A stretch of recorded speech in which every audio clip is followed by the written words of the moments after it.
வணக்கம். Motivational story பார்க்க போகிறோம். கதையின் தலைப்பு திறமையான தேடல்.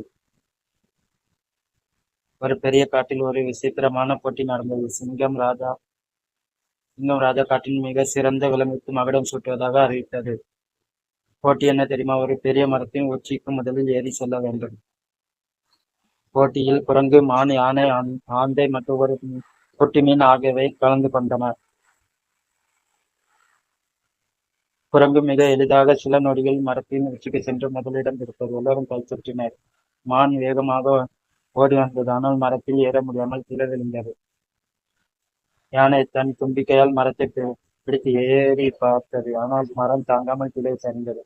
ஆந்தை பறந்து சென்று மரத்தின் கிளையில் அமர்ந்தது, ஆனால் போட்டி ஏறி செல்ல வேண்டும் என்பதால் அது நிராகரிக்கப்பட்டது.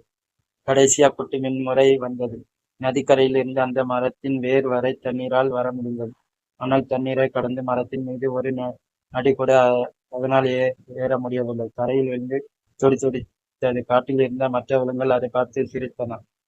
நீ ஒரு மீன், உனக்கு மரமேற தகுதி இல்லை, நீ ஒரு தோல்வியவன் என்று கேலி செய்தன.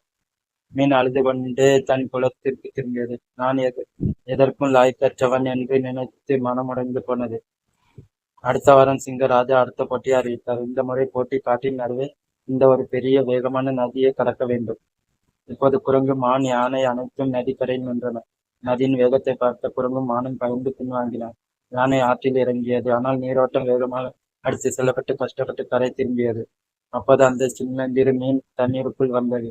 மின்னல் வேகத்தில் நீந்தி நதியின் எதிர் திசையில் கடந்து சில நொடிகள் இலக்கை அடைந்து வெற்றி பெற்றது. காடே அதிர்ந்தது. சிங்கராஜா அதற்கு மகுடம் சூட்டினார்.